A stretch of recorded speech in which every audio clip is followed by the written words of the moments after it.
Today you'll hear the stories, what it costs, what it takes in order to come to be here and to keep on moving.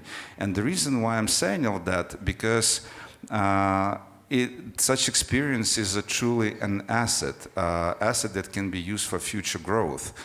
For example, concretely speaking about one of our companies, we after full-scale invasion for some time did not even have any revenues, been hosting some special forces, participating in a lot of actions, and one might ask, how do you survive that while your costs are incurring, while you have to keep the teams alive and doing a lot of things? I think part of it is also an attitude. We heard today about that people have to become leaders, and everybody who's present here is truly a leader, because you actually turn the problem into a challenge, and then you start creatively look for solutions. Why I'm saying all of that? Because any investor, any banker, any credit or other type of resource provider always looks how investee or how the borrower will behave in the bad time. And I think the Ukrainian business and the very concrete projects that are presented here, they shown how they're not only behaving or surviving or positively even developing during the bad times, but it also sets a very fundamental framework to move forward. And with investment together, there's a potential about scalability, which we'll cover as well. And in terms of rebuilding Ukraine, again, we have an amazing chance to not just to reconstruct or to do minimal touches in order to reach the result. We have an amazing opportunity to do a lot of things from scratch, to implement the latest ESG standards, green building in terms of energy efficiency. Everything can be done properly, not only from that standpoint, but also in terms of building new humanic ecosystem, something the new generation really demands. And Ukraine, I don't think it has been said yet at the conference, Ukraine has an amazing young generation.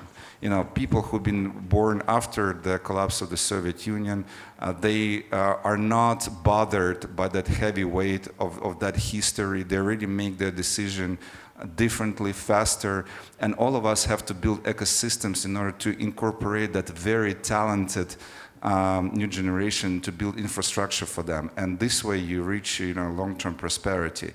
And with the cases that are going to be presented today, we definitely have an opportunity to do this.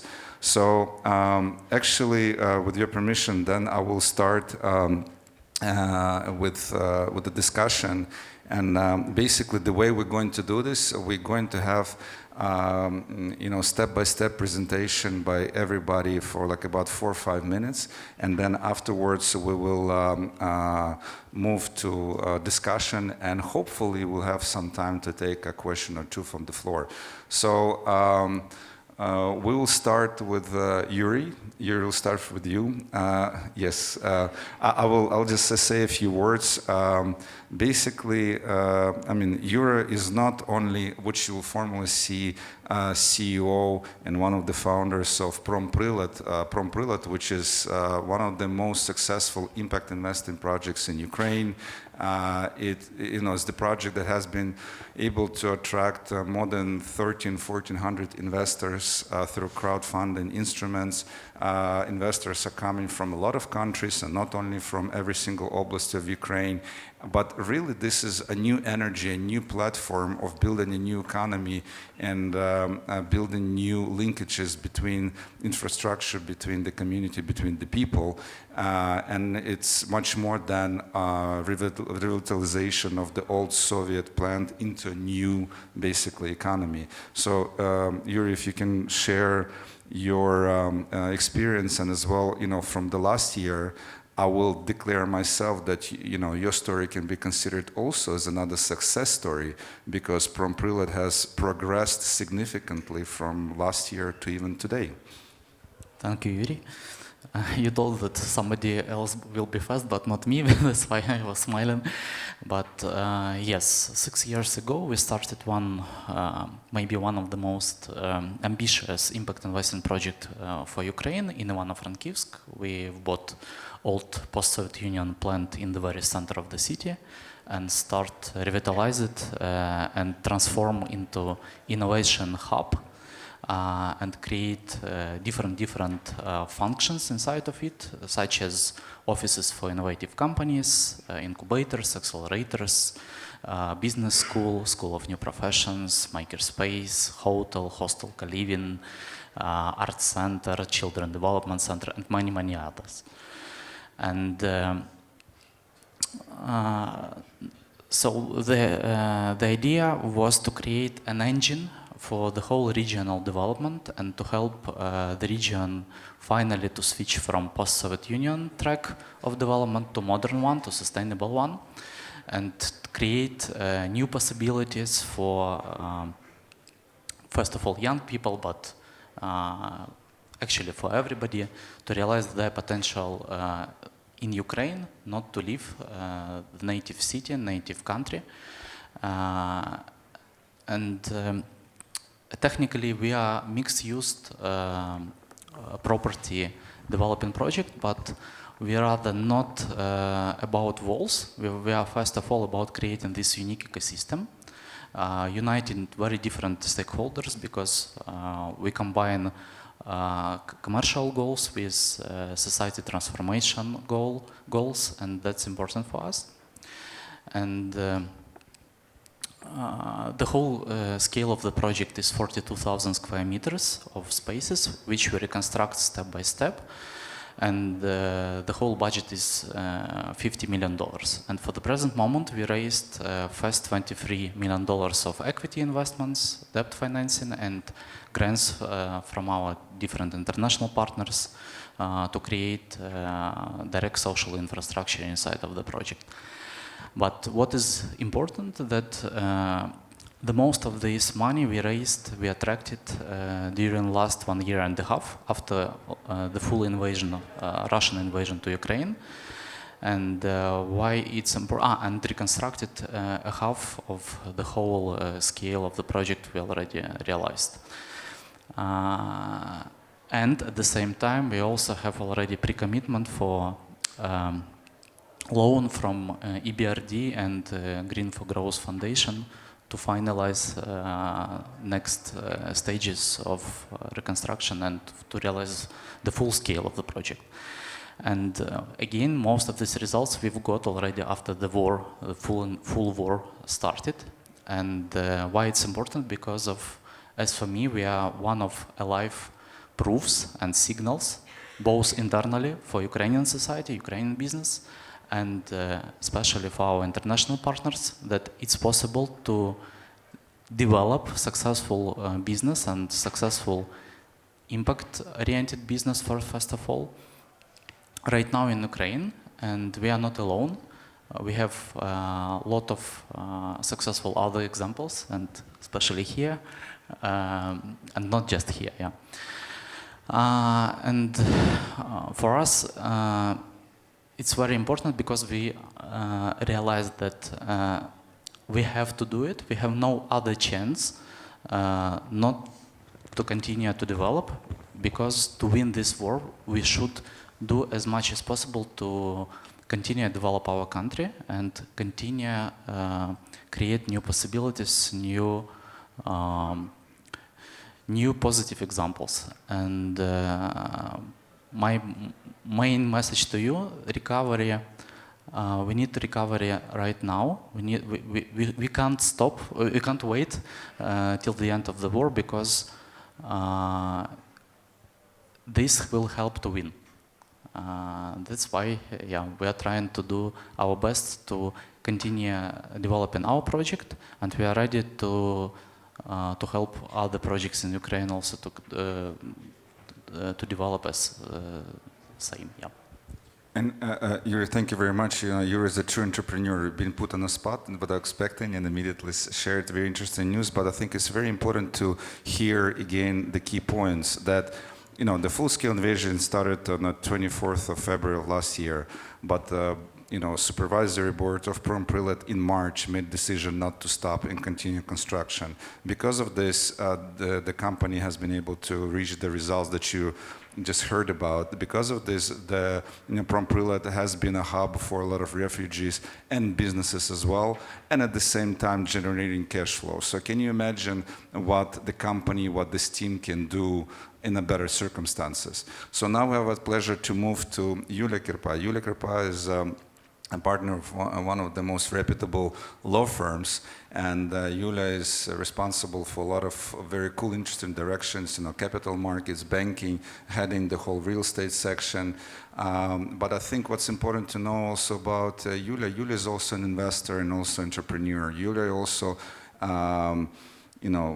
invested herself significantly in defending Ukraine during the Gazprom cases and led Ukraine to victory.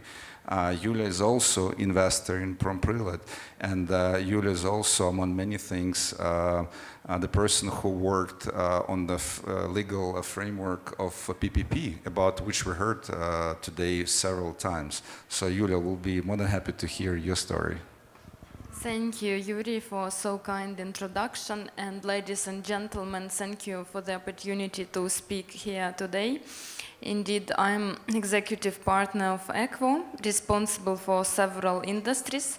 EQUO is one of the leading law firms in Ukraine. So we advise foreign investors which invested heavily in Ukraine before the war, and during the war we supported major Ukrainian corporates, including Naftogaz, Bank, Ukrainian Post, and others, so key companies for the Ukrainian economy, and supported foreign investors which already have presence in Ukraine. And now, as we are working on rebuilding of Ukraine and preparing to the full-scale rebuild, EQUO also authored a guide on Ukraine rebuild, legal guide describing for foreign investors legal frameworks and regulations in all key industries for the rebuild defined by the Ukrainian government. To simplify the process, this legal guide is available online. And also we authored a number of publications on PPP and were involved and are involved now in further development of the legal framework on public-private partnership, which is supposed to be the tool for foreign investors to invest into key industries which are essential for rebuilding of Ukraine. In particular, as you all know, Ukrainian infrastructure industry was severely damaged during the war.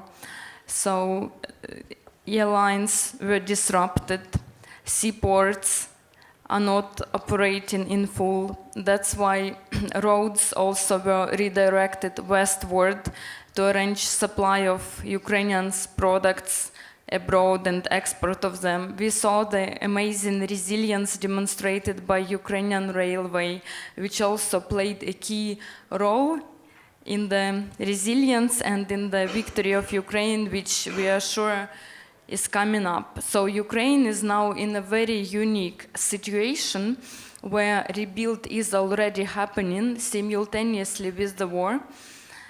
And also, we received the news that the European Union opened accession negotiations with Ukraine, meaning that those industries which are essential for rebuild, they also need to be transformed to meet EU standards. Roads need to be united with the European network. The railway must be transformed to meet EU standards and to be connected properly to the EU network. And airlines must be able to operate again after the ceasefire, and seaports also require substantial development. That's why today I was invited to this esteemed panel to discuss the best ways and the best instruments to attract investments, and public-private partnership is one of them, to restore the damaged infrastructure. And more importantly, new social infrastructure has to be built. As previous panelist pointed out, people should be able to come back, meaning that Ukraine needs to be able to build social housing, healthcare, kindergartens to be able to attract a human capital back. So I will then be happy to respond to particular questions on this instrument after we discuss the rest of the projects demonstrating resilience and success stories of Ukraine during wartime. Thank you very much, Yulia. Actually, I mean, this is not the only reason why you've been invited, because, when Canadian investors and businesses ask us to bring projects, I mean, everything comes down to people. You need people who drive these projects, the true captains. And so there are true captains who are represented today. And coming back to another captain, we have Anatoly Chegosov, who is CEO of Eurovicnabut, and we are very lucky to have him together with us. Basically, this is the company who has participated in development of some of the most amazing landmark properties, especially in Kyiv, and not only. Anatoly, I'm sorry if I'm incorrect in terms of numbers, but in Kyiv, your company participated in development with your solutions of more than 500,000 square meters, which is much greater number in square feet, as you can imagine. The company is very creative and has been already diversifying geographically as well, having successful cases in the UK, moving into Canada, and has diverse potential possibilities for investors and potential partners. But another important, interesting thing, that everything is done with the correct energy, and if I'm correct, your, as you call, your facade solutions become faces of the buildings, right? And as we know, buildings often become faces of the cities that we visit and decide to invest to. So basically, this is an important mission that you carry. Thank you, Yura. My name is Anatoly. Nice to meet you all. I'm a representative of small Ukrainian business. As you already know, I'm from construction industry. We are specialized in design, manufacturing, and installation of windows, doors, and facades. We do work in Ukraine and all over Ukraine, and also have some international experience. It was already mentioned. It's a family business, and all of my family, we stay in Ukraine from the very first day of the big war. We had a possibility to leave it, and we were able to to go to any other country of the world, and but we decided to stay in our country because we really love it. We find it really comfortable to live in Kyiv even during the war. And we admire Ukrainian people. They are not only brave, but they are clever, hardworking, and very creative. So I think Ukraine must be very interesting for Canadian and other investors. I don't know if you ask me whether Canadian investors should invest into Ukraine right now. I don't know. This is not my. I don't know what to say, but I can see from being a part of the construction industry, I see that my book of orders is already closed for the next year. We have plenty of orders in residential real estate. We have orders for new buildings which launched the project which started already after the war. These are modern schools, modern office buildings. So I think that if Ukrainian investors do believe in our market, then European and American should also take a look at it. Maybe you should spend some time in studying the market. What I wanted to say, maybe it wouldn't be very popular to say, but our company, which is 26 years old, is successful because we have never worked with the state as a customer. We always worked in the private sector. And what I would recommend to Canadian investors, think of private partnership with private Ukrainian businesses, establish the connections, and go for that. I'm here for private partnership. Thank you. Very cool. Thank you very much, Anatoly. And actually, you brought a very important point, because I believe it was after 2014 when Polish Warsaw real estate market alone attracted so much foreign capital that they were complaining that about 85% of that capital into the real estate market came from abroad, and they were complaining there is not enough local capital. What you're saying, that we already have the ingredients that foreign investors were looking for in other markets, and the expertise is there. So this is definitely, again, reinforcement of the message that it's a good time to invest now.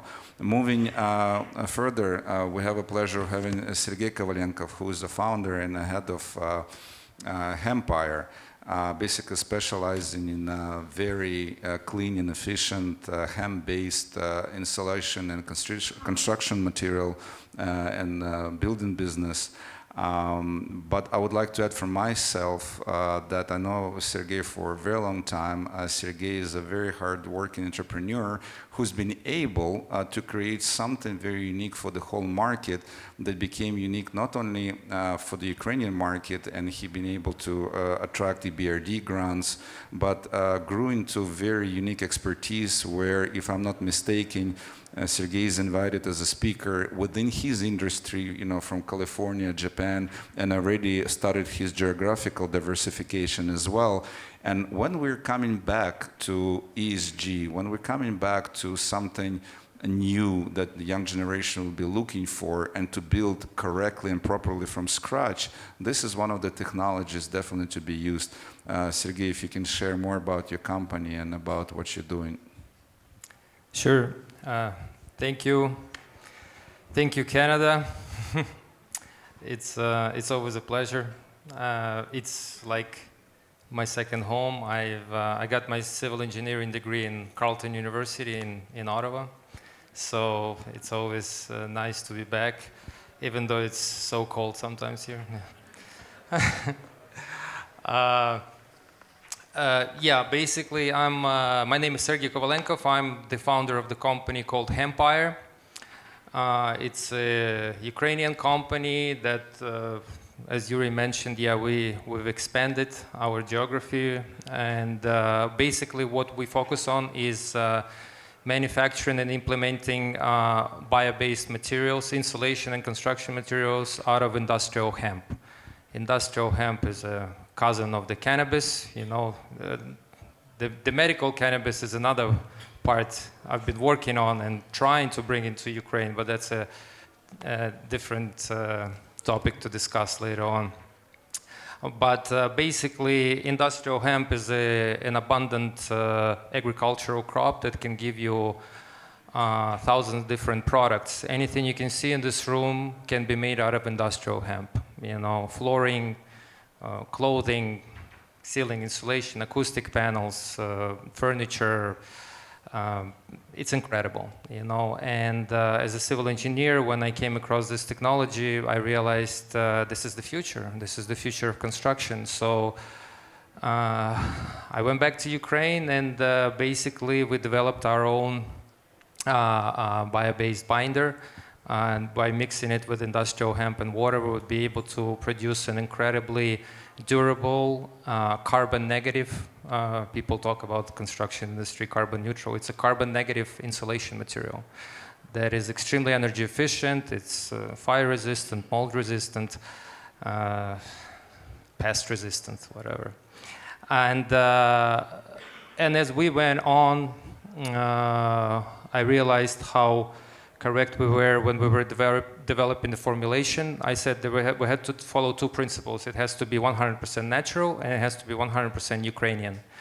And after the COVID started, and after the war started, I can tell you that you know, we continue to manufacture our products, and we continue to build houses even during war and pandemic. And that's a very powerful tool in order to develop a bio-based, environmentally conscious community. Of course, right now we are producing our material in US. We are ready to join forces with one of the First Nations company here in Quebec. There's a great opportunity with industrial hemp, and Canada has such a huge potential. And we in Ukraine, I have to tell you that according to official statistics, there are about 160,000 buildings that have been ruined or damaged during the war in Ukraine. So the market is there for construction companies. And I urge you not to believe what you see on TV. Many people told you this today. I know you're tired, but I'm going to repeat it one more time. Don't be afraid. Come to Ukraine and see for yourself. This is very important. This is very, very important. And because there is just so many possibilities. And, you know, we're Ukrainians, we're crazy, you know, because when the war started, we told I told my partner, okay, what do? We just continue to build. Even though there were no revenues, we started a project where we started to help modernize an old farm and turn it into the residential complex for refugees and orphans. We taught them how to do it, and they started to build their, next home, because they lost their homes in the eastern part of Ukraine, with their own hands. That's how scalable the technology is. Now we are ready to manufacture bio-based materials, insulation, panels, blocks. Yeah, we're ready to build. We have partners in place from the agricultural sector that are ready to grow for us. We just need solid and strong partners. And it's an unbelievable technology. I love it. There's huge potential, and don't be afraid. Don't ever be afraid. Fear is your worst enemy. Remember that. Yeah, but I'll get into all of that later on. So thank you. Thank you very much, Sergey. And actually, again, I would like to reiterate Sergey's invitations to come, as well as Minister Mary Eng. She is planning, as she confirmed on the stage here earlier today. So I think it makes a great sense to join the whole trip together. And we, from our side, from CUCC side as well, are going to be supporting, and especially we can all together plan in advance, and hopefully such trips will turn into deals. Even if they don't turn immediately into deals, something that you heard earlier today during the success story session, people really will appreciate for you guys coming there, and you'll never know what additional opportunities you will find, because that's about the energy, it's about the people. And coming back to the people, to the basics and so on, which are very important, we have together with us as well, Evgeny Streyko, who is president of ITS Water Group, that has a very interesting water filter solutions, and not only in a lot of application. But something I wanted to say, that while the whole world is from one side very correctly over-occupied with the oil, with the flow of Russian oil, how the resources are distributed. Sometimes people don't pay enough attention to water, and sometimes you can ask a question, how many days you can survive without oil, how many days you can survive without water. And if I'm correct, Ukraine has some of the largest deposits of drinkable water, which also presents an amazing opportunity long-term for humanity in general. Again, I'm happy to pass the word to you if you can share your thoughts on this, and about your company, and about your interesting solutions that you're implementing already. Okay, good evening. I'm Evgeny Streyko. I'm delighted to be member of this conference. I very appreciate. Before the war, our company, Aqua Holding, operate Pologi coagulant plant from the Zaporozhye region. And this plant produces 70% of needed for Ukrainian economy coagulant for water treatment, to treat potable water and wastewater. So we produced per year about 50,000 tons of different chemicals and exported to many countries, to Africa and also even to United Kingdom. We had a group of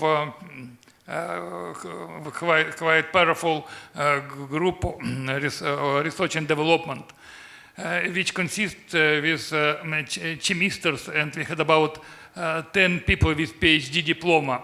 So we were very strong in technologies, and even now we patent our inventions through Switzerland.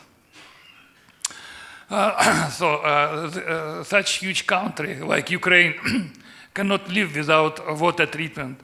I mean, potable water and wastewater, it must be treated. And we started to build a new plant in Chernovtsi region. This is west part of Ukraine.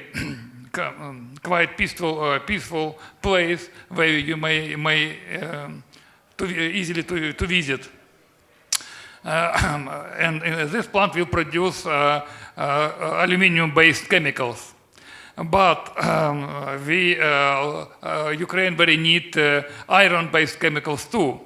So we made a project, and in database you may see description of the project and presentation of this project, which named a construction on iron-based coagulant plant for wastewater treatment applications by a European directive. Even if in small city lives no more as 2,000 people, wastewater has to be collected and has secondary and first and secondary treatment. So, of course, Ukraine will do it, and even our company may invest into this project. But today we have not enough our own sources to build in the same time few plants to cover all of needed chemicals and products for Ukrainian market.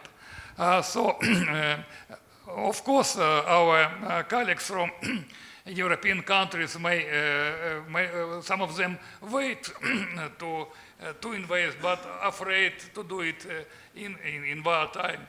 So if some Canadian businessmen found, or even some government may give us a hand, we may involve them into this business. And 70% of our chemicals are going to municipal sector. So we may have long-term contract, but in 30% chemicals going into industrial and agriculture sector. So it's also very important. So we will be first on the market. We will cover it with high quality products. If you have some additional questions, I'm not alone here. Our CEO, Michael Fedosienko, also here. So we may answer to all your questions. And we'll be proud to start this project as soon as possible. And at the end of our presentation, you may see what happens with our chemical plant after missile attack from Russia. It's you cannot to see is without crying. So I think it's not just a good project which will be we will return money in 5 or 6 years, but also real help to Ukraine and to Ukraine economy, to Ukraine people. So слава Україні!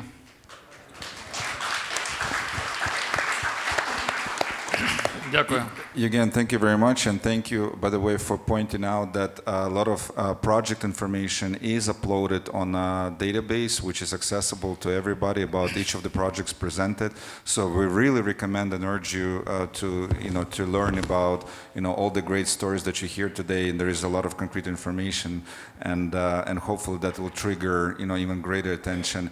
And another very important point in terms of water treatment, how it is exceptionally urgently important today, because even when we as Ukrainian entrepreneurs analyzing today how we're going to go through the winter, it's not only about having electricity, it's not only having the power, but it's also, okay, what is happening to the water supply when everything is turned off, because you have to treat it, because you can't. So there are a lot of implementation to do. And again, as I mentioned in the beginning, these problems we turn into challenges. We are pretty creative in terms of crafting solutions, and these solutions can be scalable as in terms of moving forward. And they will be, it's not like they might be, they will be used in rebuilding Ukraine, in development and building infrastructure projects, small or large. So I think that presents amazing opportunity by itself. When we talk about scalability and we talk about tools necessary, that can be financing and should be, but it can be also, good legal frameworks such as PPP. Yulia, I would like to come back to you, and if you can share, your practical recommendations in terms of how PPP, already starting from today, can be used for partnership, and for implementing the projects without waiting for any longer, basically. Thank you, Yuri, for a so good question. Yes, indeed, Ukraine has plenty of opportunities available for investments, and PPP can be one of the suitable forms. So, first of all, projects suitable for investments through PPP are available on the website of Ukrainian agency focused on investments, Ukrinvest. And it's possible to find and discuss with the Ukrainian government how to implement them. In terms of legal form, so PPP is a cooperation between public sector and the private investor, where private investor receives the right to construct, reconstruct, or manage certain object and receive the profit. And the state or municipal authorities give certain properties to the investor in exchange of investment. PPP can be implemented through a number of forms and agreements, from concession agreement to joint activity agreement and management agreement. And also there is a possibility to enter into a complex PPP agreement comprising elements of the above three agreements. Foreign investors can participate in the tender processes arranged by the relevant ministries, or the law also allows foreign investors to start unsolicited projects. For instance, they don't have to wait until the ministries or the government initiates certain projects. They can approach public sector with their proposals and say that they are invested to invest into certain projects themselves. This doesn't mean that they would automatically win the tender, because the tender will still be held, and they would be able to compete and will need to prove that they have feasibility study relevant for the project, and that they have competence and experience and qualified personnel to implement this project. But at least the initiative can come from investors as well. Also, normally the investor bears operational risks of the project, which is supply and demand risk. And Ukraine now created certain opportunities for investors not to accept the operational risk in full. This means that potentially they can receive guarantees, financing, some other forms of state support to make sure that those projects can be implemented even if there is a huge amount of operational risks. This is, for instance, relevant for certain infrastructure projects where it's difficult to achieve profitability in a short term. Also, the Parliament initiated some legislative amendments which stipulate that PPP projects will be suitable for implementation using the funds of IFIs and donors, which also creates a new opportunity non-existent before the war. This again relates to these operational risks, and not in all the cases where investments are needed, not in every sector. Projects can be implemented putting operational risks on investors and without available funds. International investors participating in tender projects, if they win the tender project, they should be able to register a legal entity in Ukraine, to implement the project, to sign one of the agreements, concession agreement, joint activity or management agreement, and then implement the project and arrange reporting. Those agreements can stipulate also various elements protecting international investors. For instance, if there are regulated prices for certain goods or services and those regulated prices by the government are below market prices, investors should be able to receive compensation from the state. Also, it is possible by law to implement various disputes settlement mechanisms which are supposed to defend international investors, starting from mediation or appointment of an expert to settlement of disputes in international arbitration tribunals.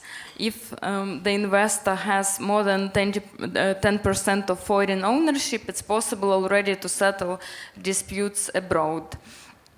So all forms of protection are available, projects are available, and a legal framework is already in place.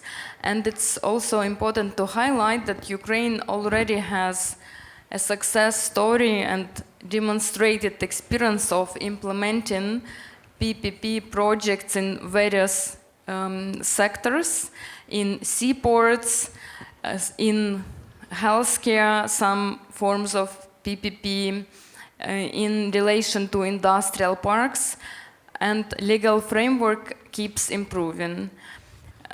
That's why I think investors need to consider now which opportunities are available and which are suitable, because as colleagues from IFC said, that they are also preparing several ports for investments through PPP and working on the feasibility study for those projects. Once the war is over, there will be really tough competition for investments into the projects which are vital for the rebuilding of Ukraine and recovery of the Ukrainian economy. And so, as all those projects have to go through tender processes, either started by the government or started by investors, the competition will be much higher. So it's time to start looking now what can be implemented in which sector, and I think it's time to start at least preparing for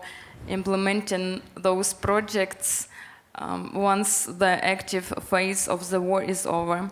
And also, the last important point, which I also would like to stress, is that Ukraine already has successful experiences of obtaining war risk insurances.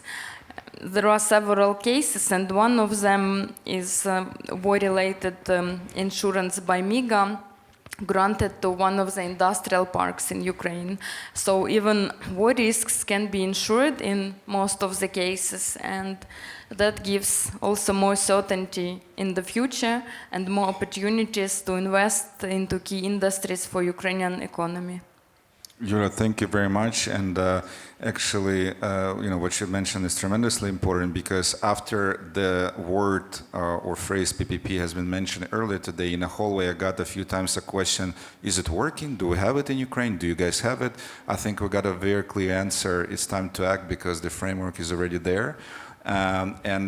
For investors and for finance people in the room, I just would like to kind of mention, what it means. Basically, essentially, when the credit risk department or whoever is the gatekeeper of the investment is looking and trying to assess the risk, here you have a tremendous bunch of instruments to mitigate the risk while keeping the return.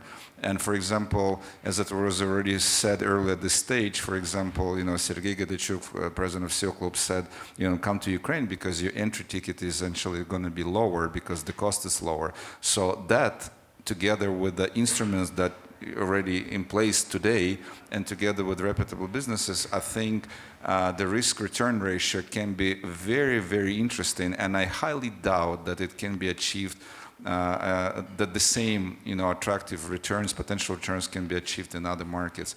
What also helps to achieve is diversification, and I guess diversification of cash flows and different directions. And Anatoly, I would like to ask you a question because if I understand correctly, your portfolio of activities we can call as diversified because you participated in development, in construction, but you also have engineering expertise.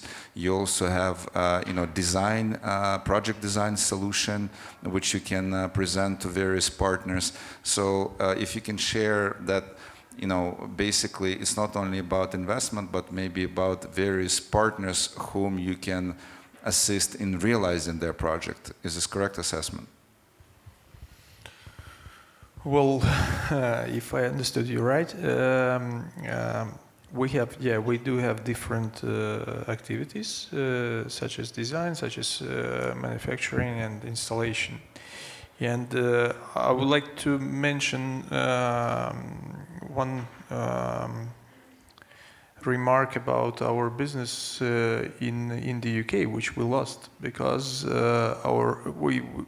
were awarded a 5.8 million pounds contract in February 2022, and then it was just taken from us because of the war risks. We could not provide any insurance. It was how to say it, made by insurance company on that project. They just took it from us because they said they could not stand the war risks, and all the other companies, potential companies, our customers in the UK, they also. At that stage, they said that they will not consider us as a contractor for their projects until the war in Ukraine continues. Our business in Ukraine, in comparison to 2021, dropped 3 times. But if you ask me in the end of February 2022 whether my business would survive the next year, I would say definitely not. But now we're doing relatively well, and as I told you, we have enough work to do till the end of 2024, and we are now considering new projects for 2025. This is achieved by slowing also some of the projects we're working on. We have part of our men being drafted into army, and our company was more than 200 people. Now we're probably less than 150. Some of them left the country. Some drafted into army, and but we try to keep the rest of the people. And one department or one part of these people are design and engineering group. And as we have less orders in Ukraine right now, so we are looking for new contracts all over the world, and our priority market is the North America now. So we were here, talking to industry leaders. They were interested in our services, and we've got good records, especially after working in the UK. We proved that we could work according to European and British standards. We know the logistics, we know the business, so we look pretty confident into the future of our cooperation with the Canadian construction business. So this is it. I think I answered your question. Basically, I think what's important, because despite the drop in comparison to the pre-full-scale invasion times, I think the greatest lesson learned that is survival, and this asset, this experience, can really facilitate a jump start when things are improving. So that's why it's a good time to invest right now, because then again returns can be different. And in terms of diversification, because you have expertise in multiple areas, you can also become a partner, as I understand, a lot of other projects, which is also important for investor. Evgeny, I wanted to ask you as well, in terms of course, Ukraine needs a lot of water treatment, and unfortunately, we cannot access how much because, the war is still active. But if you can just access a ballpark, so approximately how large this of a market can be, in terms of opportunities for investors, and when they consider working with you, just to show that there is a huge potential to the market.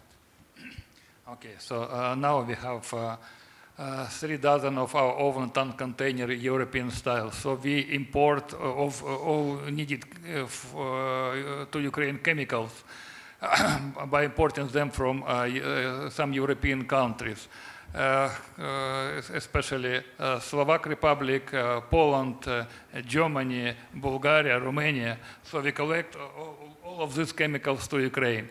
And for beginning of November, we delivered about 30,000 different chemicals. Okay, and it's not the end of the year. And some of chemicals you cannot deliver in winter time, so it may frozen. So it's very urgently, Ukraine very urgently needed to have their own facilities to produce it. So we now have a contract with some biggest producer of raw materials from Slovak Republic, from Poland, from Hungary, and sure we will need it for all volume. We expect to produce 50,000 aluminum-based chemicals in Ukraine. Maybe some of them may be delivered in the nearest city of some European countries, but mostly it should be for Ukrainian market. Thank you. Correct? Yeah.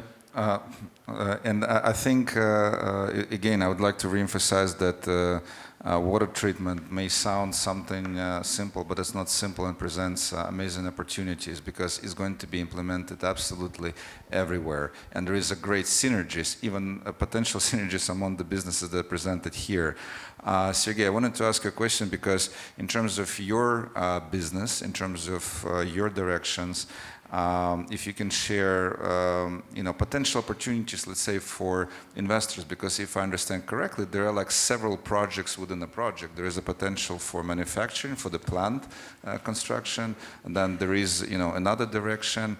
This is not even to mention a socially responsible project that you're doing, for the refugees. So, Sergey, if you can share, different opportunities even within your directions.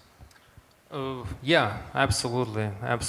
Well, one of the most important ones, is a carbon topic. Right now, there is a lot of talks about the carbon. How do we neutralize the carbon? How we lower the carbon emissions? And the construction industry is responsible for 40% of all carbon emissions on the planet. Can you imagine? 40%. And most of it's all these emissions are created to maintain the buildings. So buildings or the systems that the buildings built out of are not very efficient, So it's unfortunate, yeah. So hemp happens to sequester a lot of carbon dioxide, and that's why, how I told you, the products that we manufacture, they are carbon negative. So there is an opportunity of cultivating industrial hemp. There is an opportunity of processing and selling bulk materials. There is an opportunity to manufacture hemp-based materials for construction industry, for other industries, right? So, and then selling those carbon credits. So for example, when the farmer is cultivating industrial hemp, that entity is already generating income, and that's coming in the near future. Watch out, because carbon trading markets, they are emerging much faster than cryptocurrencies. So there are a lot of, there is definitely a lot of interest in carbon sequestration and carbon trading coming up very soon.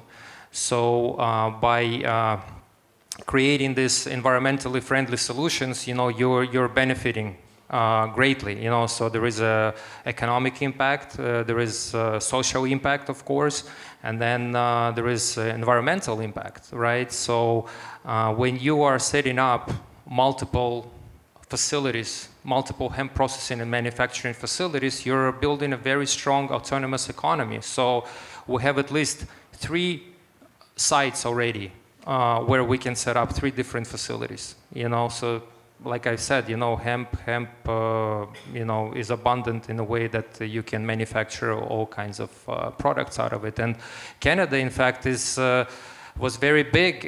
Saskatchewan's been growing a lot of hemp, but for food applications, So here is another opportunity in Ukraine. You can set up a facility that would be able to produce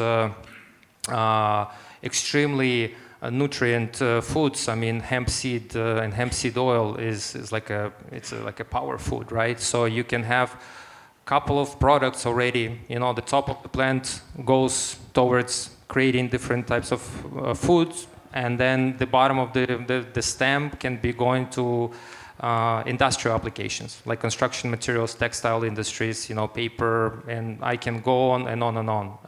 There are many opportunities. Ukraine, just like Canada, is an agricultural giant. So I know in Canada there is a huge demand for housing. I mean, show me any country on the world map right now and there's going to be a housing shortage. I've been all over the world, from New Zealand to Guatemala, from Japan to Alaska. There is a housing shortage. People live in some terrible housing. I've seen some tribal lands where people live in Canada and US, and it's not looking pretty. You don't need to simulate any war zone in those places.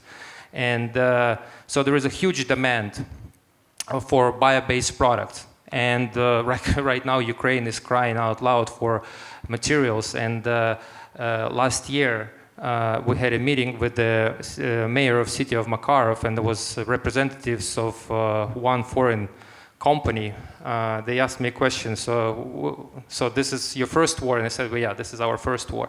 They said, this is our 9th war. They've been to Libya, Afghanistan, they've been to Iraq, and what they proposed was like a styrofoam block, ICF block, that they wanted to pour concrete in.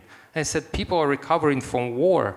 You don't want to put them in these styrofoam concrete boxes. They're going to die there. So so we have to be environmentally conscious when we are rebuilding something. I don't want this district turned into ghetto. So we have to be already thinking ahead, for the future of these people. So that's very important. But definitely opportunities are there in the construction sector. I want you to evaluate them correctly. And yeah, the sooner you come, the sweeter the terms, obviously, right? Because we already had, I already spoken to the head of the construction union, one of the largest ones in Ukraine, and last year There were American, German, Swedish companies already investigating where they can source cement, where they can source slime, different minerals, metal, steel, so like they're already searching, so there are, I think, over 1,000 bridges destroyed in Ukraine. Many thousands kilometers of road needs to be infrastructure, private housing. So definitely I want part of it to be out of hemp, so. Very cool, thank you. And again, coming back to the importance of sustainable rebuilding, and Ukraine is going to be the platform for that, especially implementation of such technologies. But also, again, I would like to reemphasize the importance of diversification of the cash flows, which such businesses who are represented here in the panel that do have, which is also important to, to go through the storm, to go through all the challenges that we have, because that's what keeps on going. But during the good times, that multiplies in the returns tremendously. Another way to multiply returns is scalability. And for Promprilat, even prior to full-scale invasion, as far as I know and remember, there has been demand from every single center city of Ukraine, and not only, to get the Promprilat model and to revitalize, a lot of old buildings. So scalability potential is there. So while the project itself presents a lucrative, interesting opportunity, but if we talk about scalability through multiplying throughout Ukraine, every region, and not only, that presents a completely different ball game. So if you, Yura, if you can comment on those demands, on a potential scalability, and just to show where we can, kind of fly with that. Yeah, demand is really huge because it's time to build such innovation hubs, regional development centers for Ukrainian cities, and we have at least 25 regional centers. So we have now approximately 4, maybe 5 such projects which are under construction, under realization, and so we have the potential for 20, 40, 50 such big hubs in every Ukrainian, at least big city, and even more. And what is also interesting, that we create something extra new models, and we have also applies from our partners abroad to replicate this model potentially in Europe or maybe all over the world. And that's also a good opportunity to try to develop together new models of such innovation hubs also in Ukraine, because we have very special context now. The situation stimulate us to be very innovative, very surviving, and right now we can see a lot of innovations in very different sectors. And I think that it's really interesting time and really good time to invest in such hubs in Ukraine during next 10 years at least. And now it's a very, very good time to start, of course. And by the way, just to also support and to add what Yuri was saying in terms of demand for the Promprilat model from abroad, among the existing partners of Promprilat, of course, there is, Canadian government, and but there was also BMW Foundation, Bose Foundation. Why? Because if I'm correct, as they mentioned, they want to learn what Promprilat is doing in order to implement it on their markets. So what I'm trying to say, there is a lot of already happening in Ukraine where our foreign partners already would like to learn and to multiply. So again, we can do it together. So, and I, from my side, promised, to open the floor. We have a time for 1 or 2 questions, if anybody has to any of the speakers.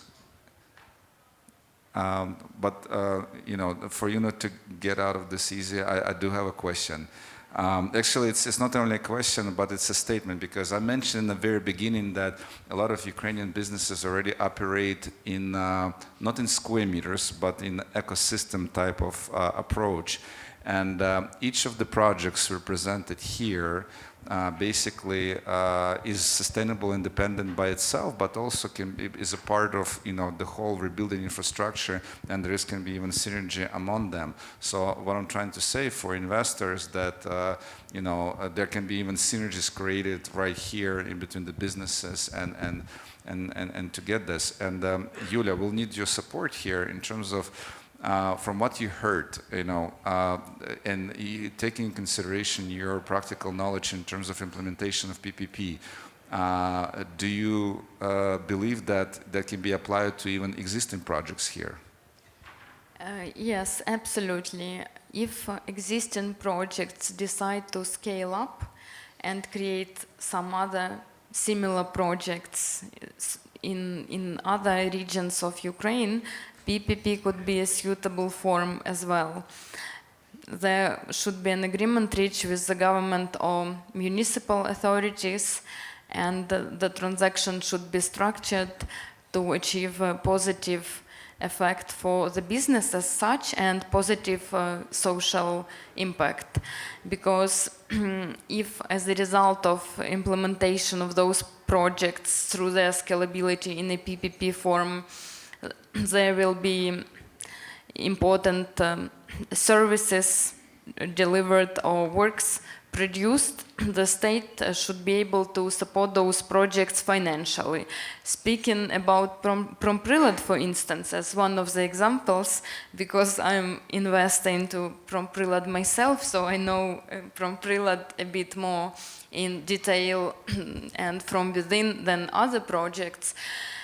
Promprilad not only achieved certain financial performance, but also became a hub to support businesses in Ukraine during full-scale war, supported refugees, became a shelter for refugees, developed community.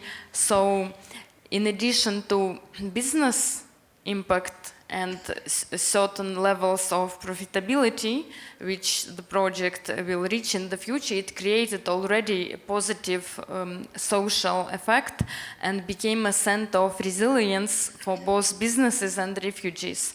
So there is obvious social impact, which is vital during wartime in Ukraine. And that's why replicating this logic and this approach, state and municipal authorities would definitely be interested in supporting scalability of those projects, which in addition to their business side also can be centers of resilience if needed.